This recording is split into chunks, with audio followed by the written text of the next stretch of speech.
सभी को जय मसीह की। कल हमने 10 वचन तक कंप्लीट किया, तो हम आज के वचन की ओर जाएंगे। हम निकालेंगे पहला पत्रस 11 और 12 को देखेंगे, एक बार हम पढ़ेंगे, इसके बाद हम आगे और गहराई से इसमें चर्चा करेंगे।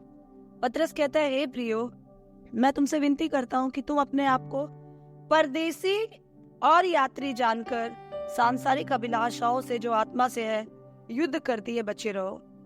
अन्य जातियों में तुम्हारा चाल चलन भला हो, ताकि जिन जिन कामों में वे तुम्हें कुकर्मी जानकर बदनाम करते हैं, वे तुम्हारे भले कामों को देखकर उन्हीं के कारण कृपा दृष्टि के दिन परमेश्वर की महिमा कर।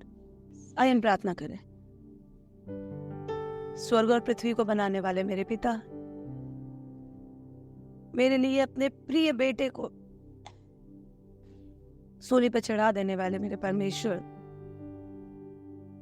और मेरी मदद के लिए अपनी आत्मा को देने वाले मेरे प्रभु परमेश्वर, धन्यवाद देते हैं इस दिन, इस समय के लिए। प्रभु, ये जो वचन प्रभु आपने आज हमें दिया है, इसके लिए धन्यवाद देते हैं। और पिता, दिल से गुजारिश करते हैं परमेश्वर की आपकी आत्मा इस वचन की गहराइयों को समझने में हमारी मदद करे। परमेश्वर, आपने हमें अपने राज्य का, राजदूत का, हम जो ईश्वर रहित थे, हम जो आशा रहित थे, त्यागे हुए थे प्रभु, आपने हमें अपनाया और एक जीवित पत्थर की नाई प्रभु, जब आपने अपने आप में, अपने राज्य में, अपने भवन में, कलीसिया में जोड़ने की प्रभु जब आपने मनसा जताई प्रभु, तो होने दीजिए परमेश्वर, हम उस गड़े हुए, आकार पाए हुए प्रभु सुडौल पत्थर की नाई बन जाए प्रभु परमेश्वर पिता, जो कलीसिया के लिए प्रभु जी बढ़ोतरी का कारण बन जाए प्रभु। ये वचन जब हम सुनते हैं, इस पे मनन करते हैं, तो प्रभु हम दिल से प्रार्थना करते हैं प्रभु कि आपकी महिमा इन वचनों के द्वारा हो प्रभु, और परमेश्वर हम अपने आप को जांचने पाए, आपके और करीब आ जाए। यीशु मसीह के नाम में मांगते हैं, आमीन। पत्रस कल कहता है कि तुम राजपदधारी याजकों का समाज हो, एक चुनी हुई प्रजा हो, प्रभु के एंगल से, प्रभु के राज्य में तुम चुने हुए लोग हो। लेकिन इस संसार में जब तुम रहते हो, पत्रस कहता है तुम परदेसी और यात्री जानकर यहाँ पे अपने आप को रखो। क्या है हम यहाँ? परदेसी, मतलब ये देश हमारा नहीं है। ये देश में भारत या अमेरिका नहीं, ये दुनिया हमारा नहीं है। हम परदेसी हैं। परदेसी दो किस्म के होते हैं। एक होते हैं अपना देश, अपना शहर छोड़कर कहीं और आकर सेटल हो जाते हैं। सेटल होकर वहाँ का राशन कार्ड बनवाते हैं, नहीं तो ग्रीन कार्ड बनवाते हैं, वहाँ का पासपोर्ट बनवाते हैं, वहाँ का ड्राइविंग लाइसेंस बनाते हैं, और वहाँ घर खरीदते हैं, और स्लोली उस जगह पे वो पूरी तरह सेटल हो जाते हैं। हम जब ये शब्द बार बार सुनते हैं, हम परदेसी हैं, तो प्रभु नहीं चाहता कि हम यहाँ सेटल होने की कोशिश करें। इसलिए प्रभु ने हमें एक और पहचान बताई कि तुम गड़बड़ी में मत पड़ना। तुम परदेसी तो हो, साथ साथ तुम यात्री हो। तुम जहाँ पे अभी रह रहे हो, जिनके बीच तुम उठ रहे हो, बैठ रहे हो, वहाँ तुम परदेसी हो। तुम दूसरे देश की हो, वहां से बिलोंग करते हो। वहां की नागरिकता, हमारी नागरिकता स्वर्ग की है। और जहाँ पर तुम हो, वहां पर तुम एक यात्री हो। यात्री का मतलब है मैं थोड़े दिन के लिए आऊं, पर इसके आगे मुझे ट्रैवल करना है। और ये मुझे लगता है अगर ये पूरा चैप्टर सिर्फ ये 2 शब्द बोलकर ही खत्म करना है, तो ये पत्रस का 1-2 हम इसी पे खत्म कर सकते हैं। जो पत्रस का पहला अध्याय 13 वचन से लेकर 2 के 10वें वचन तक जो हमने बोला, वो पूरा का पूरा हम इस 2 वचनों में खत्म कर सकते हैं, सिर्फ एक बात को जानकर कि एक परदेसी और यात्री की क्या क्या मर्यादा है, वो क्या कर सकता है, क्या नहीं कर सकता है। मैं और एक टूरिस्ट का एक्चुअली नेचर क्या होता है। यहाँ से मैं टिकट लेती हूँ और मैं जाती हूँ अंडमान निकोबार, या फिर मैं जाती हूँ मालदीव्स, बाहर का देश है, विदेश, या भूटान जाती हूँ, या मैं नेपाल जाती हूँ, या मैं चाइना जाती हूँ। मैं चाइना जाऊंगी तो मेरे पास इंडिया का लाइसेंस है, लेकिन मैं चाइना में गाड़ी नहीं चला सकती। Left hand, right hand drive, कुछ जगह दाहिने साइड पे ड्राइविंग सीट होती है, कई देशों में बाएं साइड होती है। मैं ऐसे देश से बिलोंग करती हूँ जहाँ दाएं साइड की सीट है, और मैं किसी ऐसे देश चली जाऊँ जहाँ दाएं साइड की ड्राइविंग है, फिर भी मैं वहाँ अपने ड्राइविंग लाइसेंस को यूज करके ड्राइविंग नहीं कर सकती। वहां पे मैं परदेसी हूँ, मेरी बहुत सीमित अधिकार है मेरे वहां। आप इस बात को समझना। मैं वहां पे घर नहीं बना सकती, लैंड परचेज नहीं कर सकती, क्योंकि मैं परदेसी हूँ, मुझे वहां के लोकल डॉक्यूमेंट्स चाहिए। वहां का जन जितना मर्जी सोना चांदी खरीद सकता है, मैं वहां जितना मर्जी सोना चांदी खरीद नहीं सकती, क्योंकि मैं परदेसी हूँ, मुझे वहां रहना नहीं, मुझे वहां से निकलना है। निकलते समय मैं पकड़ी जाऊंगी और कस्टम डिपार्टमेंट एयरपोर्ट में मुझे धर लेगा, अरेस्ट कर लेगा। मैं अपने आप को उनके बीच रह के बहुत कूल बनने की कोशिश करूं, मैं कूल भी नहीं बन सकती, क्योंकि वहां के लोग मुझे चाहे कितना भी कोशिश करो स्ट्रेंजर ही ट्रीट करेंगे। और ये चीज मैं महसूस करती हूँ। अभी पिछले दिनों अपने कुछ दोस्तों के साथ यहाँ पर लोगों के साथ मैं गोवा गई थी पिछले साल, और कभी बीच में अपनी फैमिली के साथ मैं गोवा गई थी। हम लोग एक ट्रिप पे थे। क्योंकि मैं उसी जोन से बिलोंग करती हूँ, ध्यान से सुनिएगा, मुझे मराठी बहुत अच्छे से आती है, I can really speak well, पर काफी साल हो गए मराठी बोलने वाले लोगों के बीच में मैं नहीं रह रही हूँ, मैं थोड़ी सी अलग हो गई। और उसके बाद मैं गोवा गई तो वहां पे होटल रूम बुक करने के लिए, खाना खाने के लिए, मुझे मतलब किसी भी जगह जाओ तो मेरा पर्सनल पैशन है कि मैं वहां का लोकल खाना खाऊं। और मैं वहां गई और जाकर मतलब मैंने बोलने की कोशिश करी कि मैं वहां के कोंकणी भाषा में कुछ शब्द आते हैं या मराठी मिक्स करके वहां बोलूं और मतलब जो मुझे चाहिए मैं ले लूं। लेकिन आपको पता है दो शब्द बोलते दुकान वाले का पहला रिस्पॉन्स आता है, मैडम आप इधर से नहीं हो ना, किधर से हो आप। हम कोशिश भी करेंगे बनने की तो पहचान में आ जाएंगे, क्योंकि हम नहीं है यहाँ के, we don't belong here। हम जहाँ के नहीं हैं, जब हम वहां के बनने की कोशिश करेंगे हम पकड़े जाएंगे, हम फंस जाएंगे। पतरस आपको और मुझे कह रहा है कि तुम अपनी पहचान को भूलो मत। तुम इस दुनिया में एक परदेसी हो, तुम इस दुनिया में एक यात्री हो। यहाँ पे तुम्हें कुछ पर्पस के लिए, कुछ मकसद के लिए प्रभु ने भेजा है। संसार की तरह कूल बनने की कोशिश मत करो, संसार के दौड़ में लगने की कोशिश मत करो। और 11 वचन बताता है, उस सांसारिक अभिलाषाओं से जो आत्मा से युद्ध करती है बचे रहो। तुम संसार में हो पर तुम संसार के नहीं हो। You are in the world but you are not of the world. तुम अंधेरे और अन्य जातियों के बीच में रहते हो, पर तुम अंधेरा और अन्य जाति अब नहीं रहे, क्योंकि जब तुमने इफिसियों की पत्री बताती है 5वां अध्याय, तुमने मसीह को पा लिया तो तुमने ज्योति पाई। इसलिए तुम अंधकार के संतान की तरह नहीं चल सकते, तुम ज्योति के संतान की तरह चलो, क्योंकि तुम यात्री हो। और प्रॉब्लम यह है कि अब तुमने मुझे जान लिया, तुम यहाँ अंधकार की नाई चलने की कोशिश करोगे तो तुम पकड़े जाओगे। मेरी तरफ से भी दंड मिलेगा, क्योंकि तुम मुझे, मेरे राज्य को बदनाम कर रहे हो। यहाँ से भी दंड मिलेगा। कोई भारतीय नागरिक अमेरिका जाता है, कुछ टेढ़े मेढ़े काम करता है जो वहां पे सूट नहीं करता, वहां के लिए सही नहीं है, तो वहां तो पकड़ा जाएगा। पर अपने देश को बदनाम करके उसने जो बेवकूफी की है, उसके लिए उसको यहाँ पे भी सजा मिलेगी। हम कई बार इस संसार में रहकर बहुत कूल बनने की कोशिश करते हैं। हम चाहते हैं कि बहुत सारे मसीह लोग बोलते हैं कि दीदी थोड़ा प्रैक्टिकल होना पड़ता है, थोड़ा सा प्रैक्टिकल। हम चाहते हैं जो हमारे दोस्त हम उनके जैसे दिखे, हम उनके जैसे बने। हमारे बीच में बहुत सारे जवान लोग हैं, कॉलेज गोइंग स्टूडेंट है, स्कूल गोइंग स्टूडेंट है।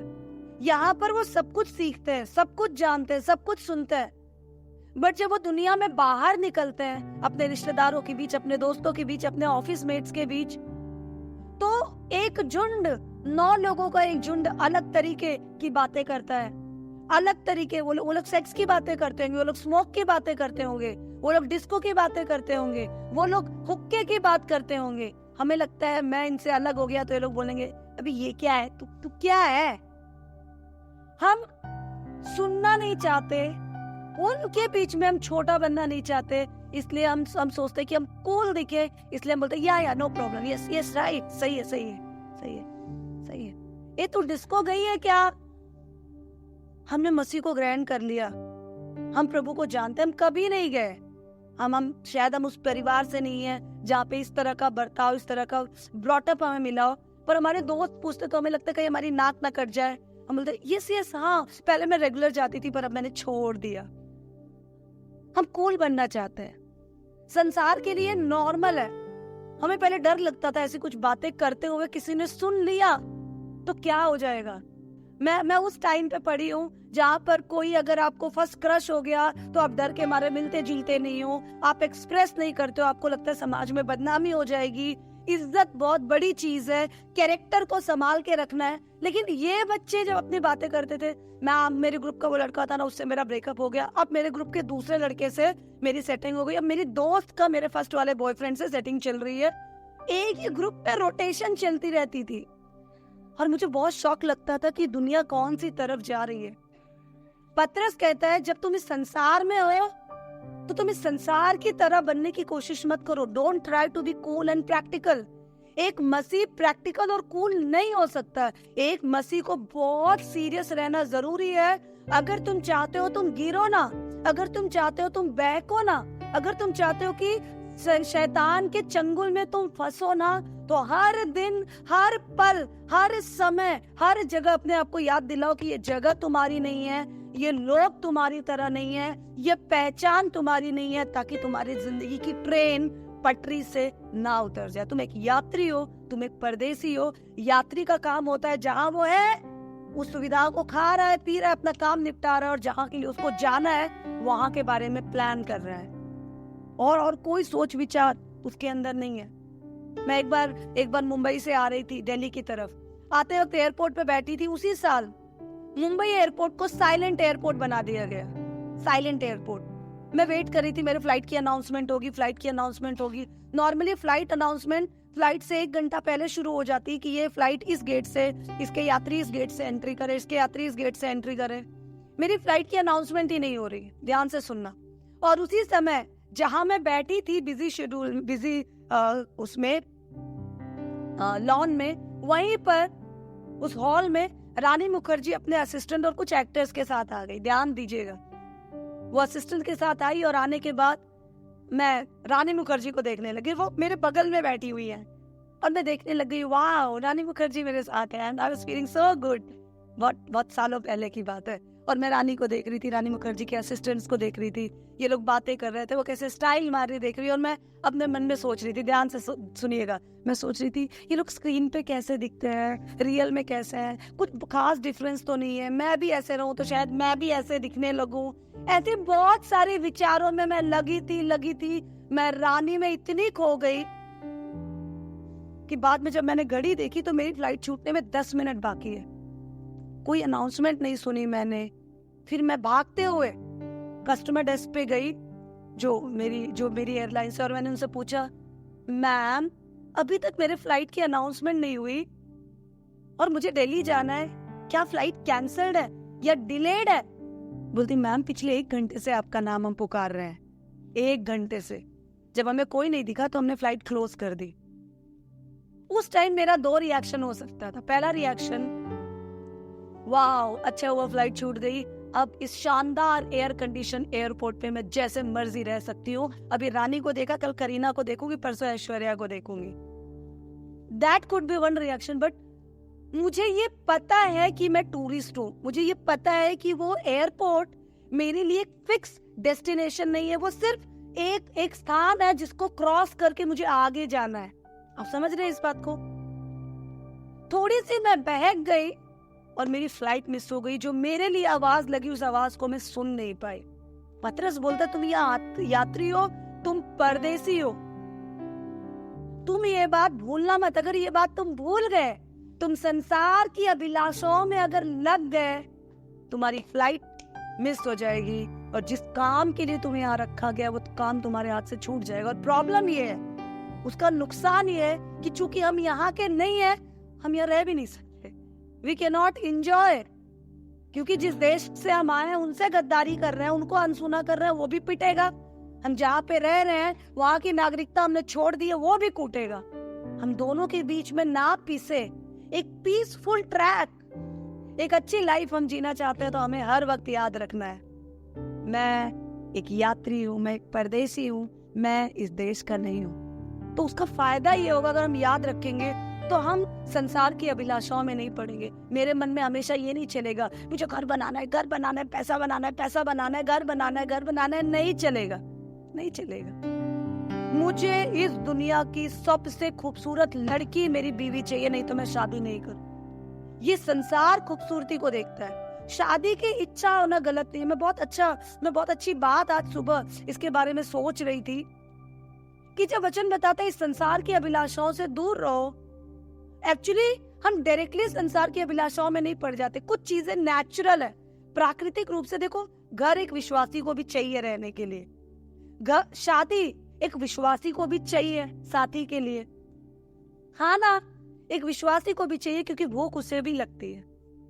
पर हमारी ये अभिलाषाएं, सांसारिक अभिलाषाएं तब बन जाती है जब हम इसे पूरा करने के लिए कुछ भी करने लगते हैं, जब हम इसे पूरा करने के लिए कुछ भी पैतरे अपनाने लगते हैं, जब हम इसे पूरा करने के लिए परमेश्वर के उस ट्रैक से, उस पटरी से उतर कर संसार की पटरी में रास्ता ढूंढने लगते हैं।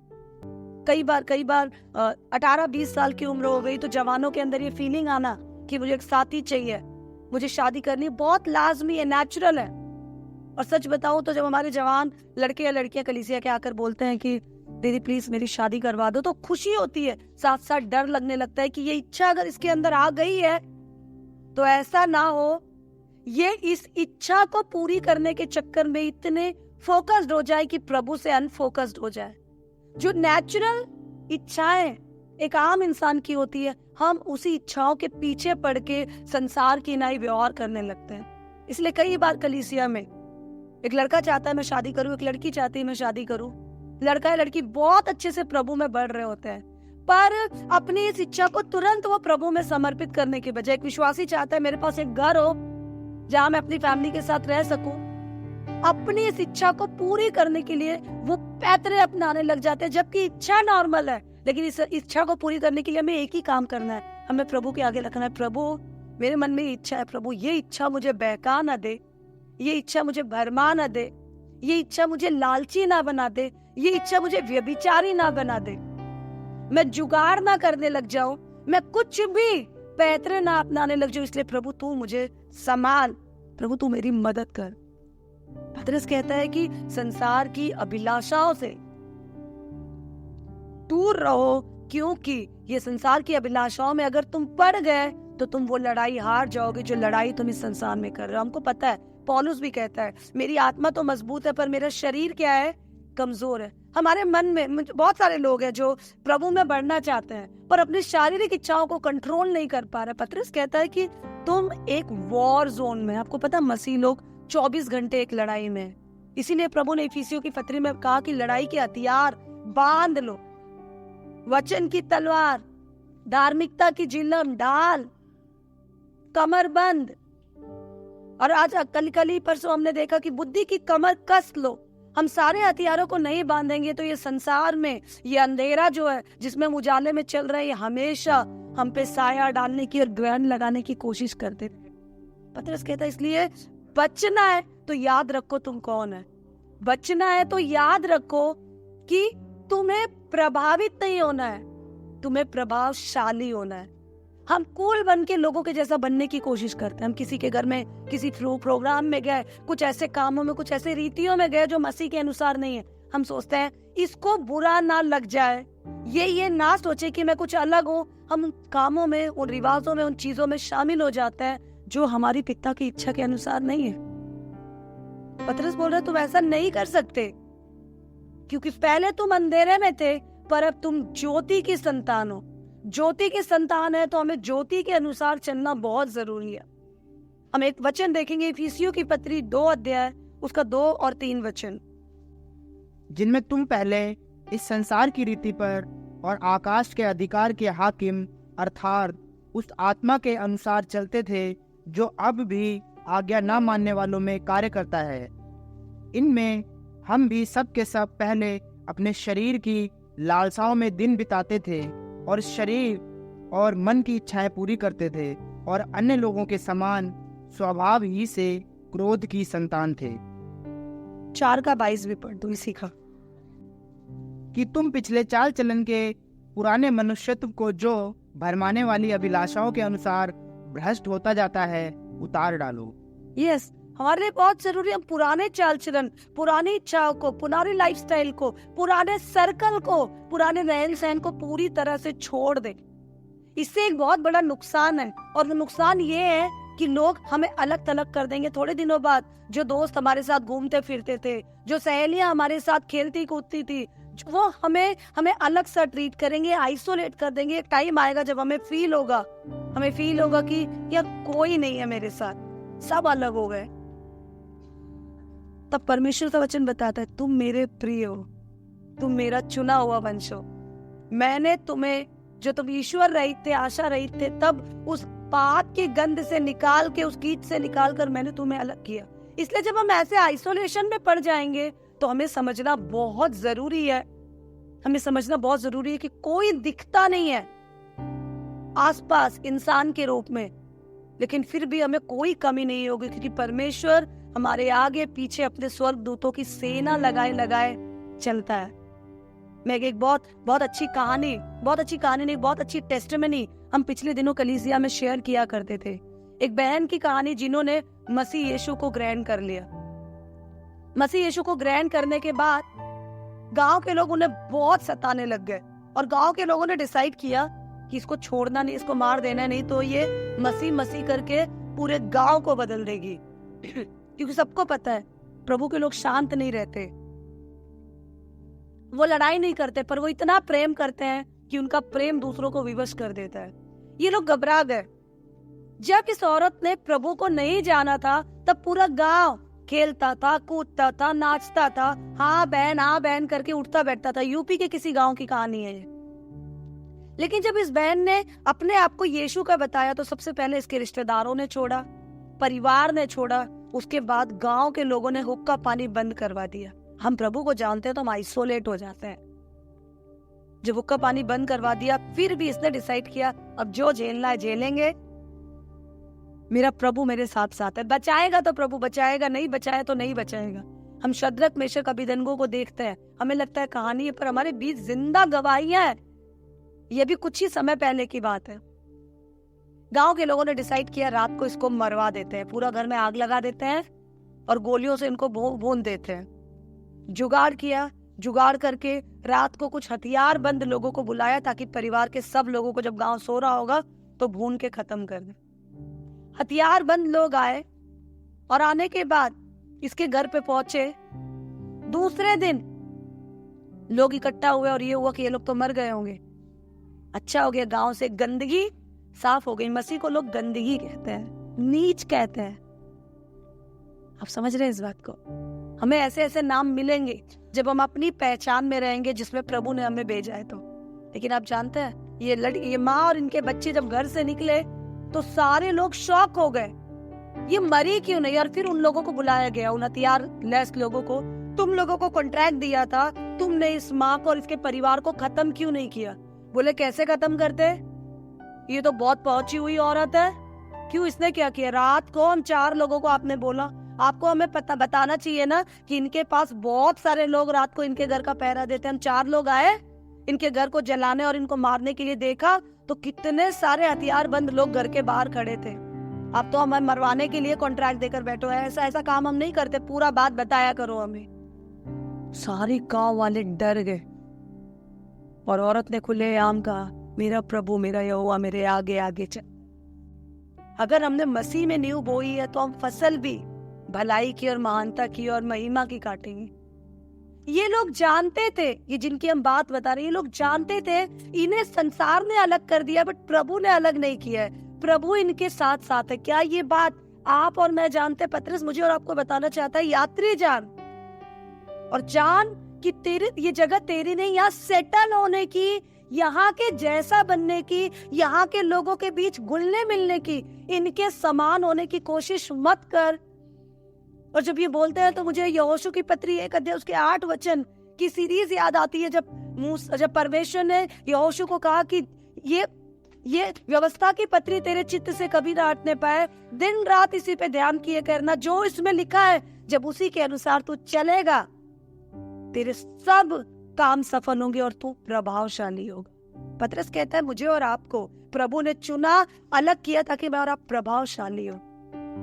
और हम प्रभावशाली तब होंगे जब हम अपनी पहचान को जानेंगे और इन शरीर की अभिलाषाओं से जो नेचुरली सही लगती है पर स्पिरिचुअली सही नहीं है, जो प्राकृतिक रूप से सांसारिक रूप से सही लगती है, नॉर्मल लगती है, कूल है, इतना तो चलता है, ऐसी लगती है, पर आत्मिक रूप से ये पाप है, ये गलत है, ये हमें उस युद्ध को हरा देती है जिस युद्ध में हम हर पल लड़ते जा रहे। We are warriors. अगर हम इस बात को पहचान जाएंगे, जान जाएंगे, तो हम प्रभावित नहीं होंगे, तो हम प्रभावशाली होंगे। हमारे लिए बहुत जरूरी है। हम बार बार वचन पढ़ेंगे एक बार।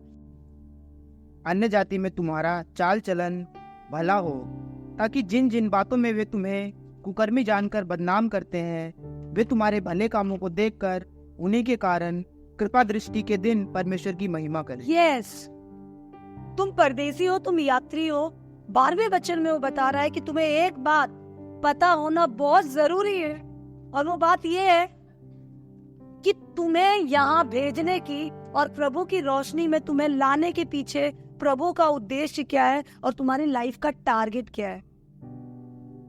तुम अपने आप को परदेसी जानो, यात्री जानो, इतना प्रभु में लीन हो जाओ, अपने आप को इतना चीजों से बचा कर रखो कि इतना ज्यादा तुम्हारे अंदर से प्रभु का प्यार और प्रभु की रोशनी और प्रभु की भलाई ओवरफ्लो हो, कि जो लोग संसार में तुम्हें देखते हैं, तुम्हारे रिश्तेदार, तुम्हारे पड़ोसी, हमारे लोग, हमारे क्लासमेट्स, हमारी टीचर, जो तुम्हारे पुराने बॉबी को, पुराने शेसी को, पुराने अजय को, पुराने दीपक को, पुराने विपिन को, पुरानी एलिजा को जो जानते हैं, वो लोग जब नए ऐश को जाने, वो नए बॉबी को जाने, नए मधु को जाने, तो वो नए प्रभु को भी जान जाए।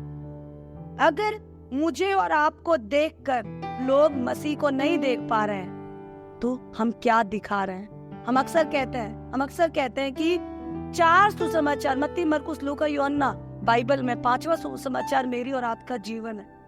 आपका जीवन सारी दुनिया पढ़ रही है। जब वो पढ़ रही है तो हम उनको क्या पढ़ा रहे हैं? That's very important. हम प्रभावित होने के लिए, प्रभावशाली होने के लिए बुलाए गए। ये बात हमारे लिए समझना बहुत जरूरी है। तुम्हारा चाल चलन ऐसा हो कि तुम्हारे चाल चलन को देखकर, तुम्हारे भले कामों को देखकर, जो तुम्हें कुकर्मी जानते थे, वो संसार के लोग तुम्हें देखे और तुम्हें देखकर, तुम्हारे चाल चलन को देखकर वो परमेश्वर की महिमा करे। और भी वर्ड्स है, बट मुझे लगता है उसको एक्सप्लेन करने के बजाय इस पॉइंट को हमारे लिए एक्सप्लेन करना बहुत जरूरी है। हमारे चाल चलन को देखकर लोग क्या प्रभु की महिमा करते हैं? हमारे व्यवहार को देखकर क्या लोग प्रभु की महिमा करते हैं? हमारे रिएक्शंस को देखकर लोग क्या प्रभु की महिमा करते हैं या प्रभु की बुराई करते हैं? जिस पल आलोक ने ये बोल दिया कि मैं यीशु के पीछे चलता हूँ, उस पर, जिस पर आपने प्रभु का नाम लेकर अपने आप को बीच में खड़ा कर दिया, उस समय अंधेरे के बीच में एक दीपक की तरह आप खड़े हो जाते हैं और सारी दुनिया आपको देख रही होती है। अब आप छुप नहीं सकते। भैया एक स्टोरी बताते हैं अक्सर कि चोरी करने कुछ दोस्त निकले, उन्होंने किसी से एक लालटेन मांगा और वो सर पे रख के खेत में छुप गया और वो सबसे पहले पकड़ा गया। हम छुप नहीं सकते क्योंकि अब हमने यीशु की रोशनी को जान लिया। हम यीशु की रोशनी को सर पे लेकर भाग रहे हैं। आप कितनी कोशिश करें, दुनिया अंधेरा है, हम उजाला है। जब उजाला, एक मोमबत्ती, एक मशाल अंधेरी रात में से निकलेगी तो दूर बैठे लोगों को भी छोटी सी बिजली सी, बिंदी सी एक रोशनी सी दिखाई देगी ही देगी।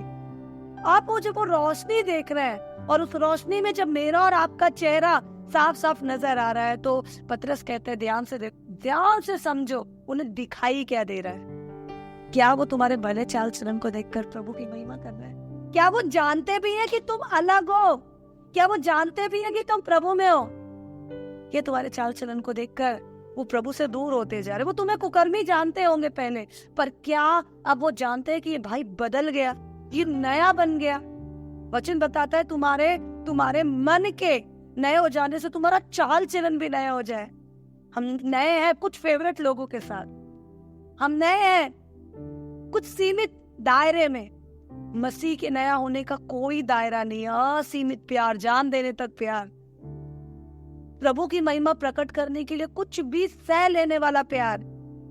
That is our target. हमारा टारगेट है कि हमें देखकर हमारे हमारे हमारे अंदर प्रभु का प्यार इतना भर जाए कि उसे छलकता देखकर लोग हमें कुकर्मी जानते थे, अब सुकर्मी जाने। और मुझे ना जब ये बात सुबह में सोच रही थी कि प्रभु आज जब मैं इस वचन को प्रकट करती हूँ तो मैं क्या एग्जाम्पल दूं, क्या इलिस्ट्रेशन दूं, तो मुझे एक बात, एक जिहादी की जीवनी याद आई। मैं कुछ दिनों पहले देख रही थी यूट्यूब पर,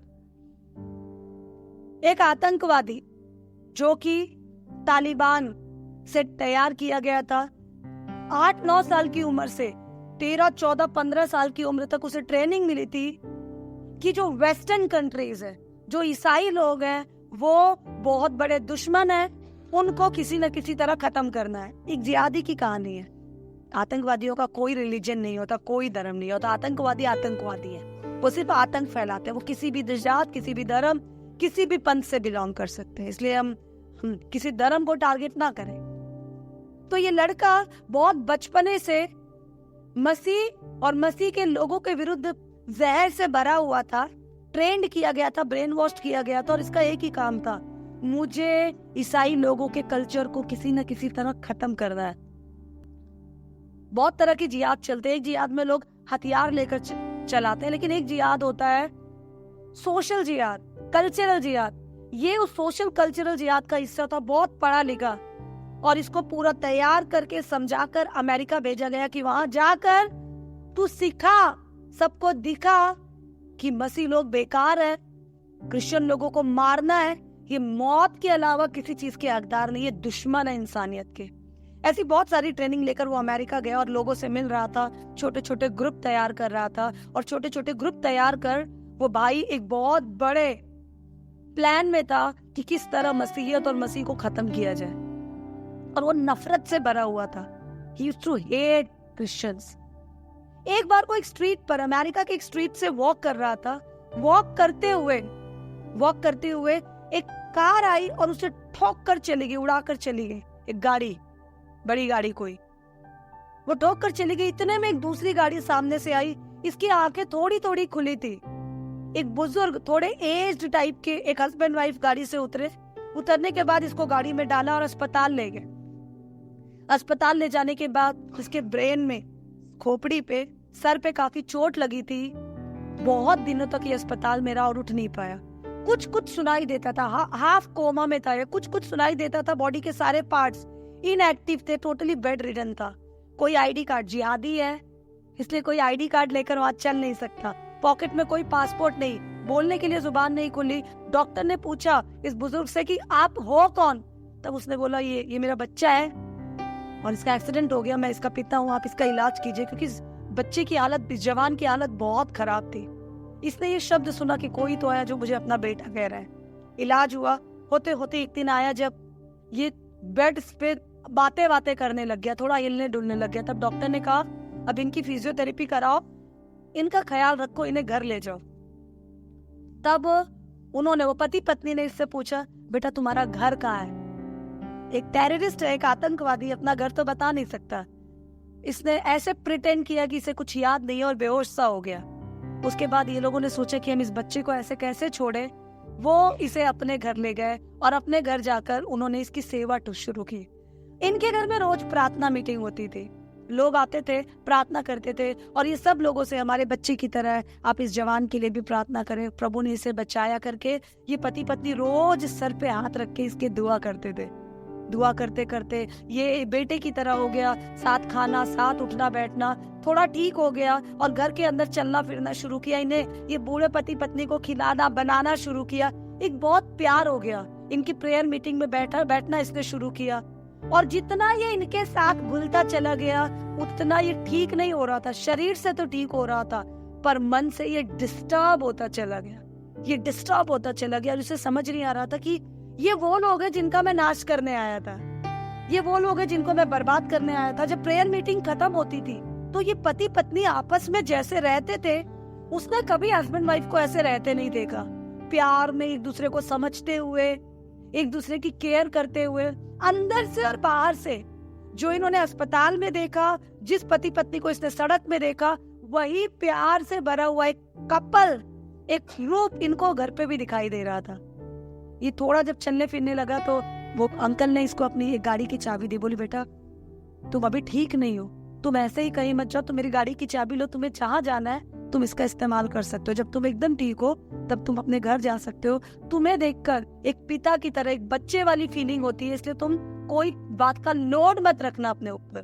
काफी महीने ये इनके साथ रहा और फिर इसने कहा नहीं, मैं एक जिहादी हूँ, मैं एक आतंक के लिए आया हूँ, मुझे जो मिशन बचपन से सिखाया गया है वो मिशन मुझे पूरा करना है। ये गया और जिस कमरे में रहता है उस कमरे की खिड़की खोली और ये जिस खुदा की आराधना करता था, जिसे जानता था, उसके सामने घुटने टेके और ये चीखने लग गया, रोने लग गया। खुदा तूने मुझे कहाँ फंसा दिया, तू मुझे बता, मैं बचपन से तेरी इबादत करते आया हूँ, मैं बचपन से तेरे पीछे चलते आया हूँ। जो वेस्टर्न कल्चर है, जो इस तरह की, जो तेरे कलाम के खिलाफ सिखाते हैं, उन्हें मारने का मिशन मेरी लाइफ का मिशन था, उन्हें बदलने का, बर्बाद करने का मिशन मेरी लाइफ का मिशन था। ये मैं कैसे पचड़े पे पड़ गया, ये कौन से पति पत्नी लोग हैं? मैं तो ईसाइयों को कुछ और समझता था, ये दोनों तो एकदम अलग निकले। इनके घर में आने वाले लोग, उठने बैठने वाले लोग एकदम अलग निकले। ये तो वैसे है ही नहीं जैसा मैं सोचता था। खुदा मैं कहाँ हूँ, तू कौन है, तू मुझसे बात कर। और इनका ये कौन सा खुदा है जो इनसे आवाज में बातें करता है? इसको सबसे ज्यादा जो टॉर्चर कर रही थी वो ये थी कि ये लोग कहते थे आज प्रभु ने मुझसे ये बात की, आज प्रभु ने ये बात की, आज यहोवा ने मुझे ये कहा। प्रभु के करीब है वो प्रभु को सुनता है, जो प्रभु के करीब नहीं वो नहीं सुनता। ये रोने लग गया, बिलखने लग गया और इसने बोला, उस रोते हुए जब इसको घंटों तक कोई आवाज नहीं आई तब इसने कहा, यीशु मसीह अब मैं तुझे पुकारता हूँ, तू खुदा है, तू मेरे सामने है, मैं बहुत दिन से सुन रहा हूँ, तू बात करता है, तू बात करता है, क्या तू बात करता है, तू अपनी सच्चाई को मुझ पे प्रकट कर। और ये तड़प तड़प कर रो रहा है। और तब इसने एक आवाज सुनी, मैं यीशु हूँ जो तुझसे प्यार करता है, मैंने तुझे बुलाया और मैंने तुझे बचाया। इसके रोंगटे खड़े हो गए, मेरे रोंगटे खड़े अभी हो रहे हैं ये बात सुनते हुए। इसने तुरंत अपने फेस को धोया, तौबा की। मेरा सोच, मेरा समझना सब गलत था। खुदा बात करता है, खुदा प्यार करता है, खुदा के लोग खुदा की खुदाई को प्रकट करते हैं। मैं जिस रास्ते पे था वो रास्ता सही नहीं था। तू मुझसे बात कर रहा है, तू मुझसे प्यार करता है, मैं तेरे पीछे चलूंगा। ये वापस आया, ये पति पत्नी के साथ रहा, प्रभु के वचन को सीखा और आज एक बहुत फेमस प्रभु का दास है वो। और आज वो खुदा की रहनुमाई कर रहा है, आज वो खुदा की सेवा कर रहा है। तुम्हारा चाल चलन ऐसा हो कि अन्य जाति जब तुम्हें देखे तो वो न्याय के दिन, प्रभु के आने के दिन, प्रभु की उपस्थिति के दिन वो प्रभु की महिमा करे। हम प्रभावित होने के लिए नहीं आए, हम प्रभावशाली होने के लिए आए। क्या हम लोग प्रभावशाली हो रहे हैं? क्या मैं और आप इस बात को जानते हैं कि हमारी पहचान क्या है? क्या मैं और आप जानते हैं कि हम यहाँ परदेसी हैं? क्या मैं और आप इस बात को जानते हैं कि प्रभु ने एक विशेष मकसद के लिए मुझे आपको चुना है, ताकि जो अंधेरे में है उनके लिए हम रोशनी बन जाए। हम कहीं प्रैक्टिकल तो नहीं हो रहे हैं, हम कहीं कूल बनने की कोशिश तो नहीं कर रहे हैं, कहीं हम संसार के जैसा बनने के चक्कर में अपनी वास्तविकता से हाथ तो नहीं धो बैठ रहे हैं। हमें समझना बहुत जरूरी है। हम दो नाव पे पैर रख के चल नहीं सकते, हम दो प्रभुओं की सेवा कर नहीं सकते, हम दो मुखौटा लगा के जी नहीं सकते। If you want to love we can love sincerely. अगर हमें प्यार करना है तो हम गंभीरता से प्यार कर सकते हैं। मैंने आपको बताया था 2 दिनों पहले, सिंसियर जिस शब्द से बना है, ग्रीक शब्द है सिने सायर, मोम रहित। हम केवल मिलावट रहित प्यार ही कर सकते हैं, ओरिजिनली एक ही से कर सकते हैं, पूरा कर सकते हैं। और केवल उसी को प्रकट करने के लिए उसने हमें चुना। क्या लोग अब भी और मुझे और आपको हमारी बुराइयों के कारण जानते हैं? क्या लोग अब भी मेरे और आपकी जुबान की कमियों को जानते हैं? क्या लोग अब भी मुझे एक आलसी दास की तरह जानते हैं? क्या लोग अब भी आपको और मुझे कामचोर की तरह जानते हैं? क्या लोग अब भी आपको और मुझे एक लड़काबाज, एक लड़कीबाज, एक व्यभिचारी की तरह जानते हैं, निकम्मा जानते हैं, गाली बकने वाला जानते हैं, नशेड़ी जानते हैं, एक दिखावे का विश्वासी जानते हैं? बहुत जरूरी हम जाने प्रभु ने मुझे और आपको इसलिए चुना ताकि उसकी महिमा मुझ में से और आप में से प्रकट हो। मैं और आप चलती फिरती जीवित पत्री, हम एक किताब है जिसे पूरी दुनिया पढ़ रही है। हमें समझना जरूरी है हम क्या पढ़ा रहे हैं, क्या हमारा कैरेक्टर, हमारा चरित्र मसीह का चरित्र है, या बहुत मिलावट करके हम चल रहे हैं। हमें नहीं पता हम कौन है। राजपदधारी, चुना हुआ वंश, याजकों का समाज, जीवित पत्थर, परमेश्वर की संतान, मसीह के चेले, प्रभु के आंखों की पुतली। क्या हम इस बात को जानते हैं? हम प्रभावित हो रहे हैं या हम प्रभावशाली हो रहे हैं? हमारे लिए समझना बहुत जरूरी है। न्याय के दिन क्या लोग, या प्रभु के आने के दिन, प्रभु की उपस्थिति में क्या लोग मुझे देखकर प्रभु की महिमा कर रहे हैं, या मुझे देखकर लोग दूर भाग रहे हैं? मैं बहुत लोगों के मुंह से सुनती हूँ, मैं अपने बच्चों को कभी मसीह में बढ़ने नहीं दूंगी। मैंने देखा है मसीह बच्चों को मसीह के नाम पे सारे गलत काम करते हैं। Are we doing that? ऐसा है तो हम अपने आप को जांच लें। जो अंदर है वही बाहर आता है। हमने अंदर क्या भर रखा है? हम क्या अपनी पहचान को जान रहे हैं? हम किस तरह का प्रभाव इस दुनिया पे डाल रहे हैं? अपनी आंखों को।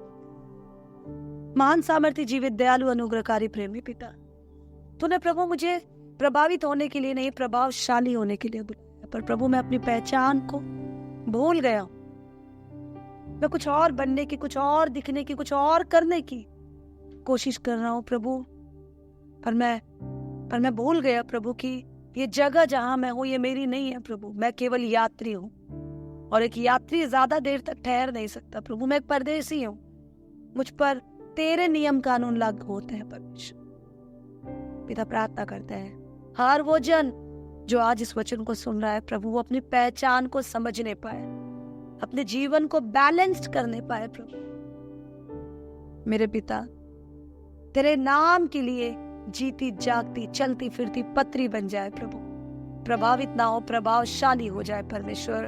और खुदावन मेरे जीवन को देखकर, जब मैं इस वचन पर मनन करती हूँ, मेरे जीवन को देखकर और मेरे जीवन से निकलती रोशनी को देखकर खुदा तेरे नाम की महिमा करे। तू बढ़ता जाए और मैं घटते जाऊं। यीशु मसीह के नाम में मांगते हैं, आमीन।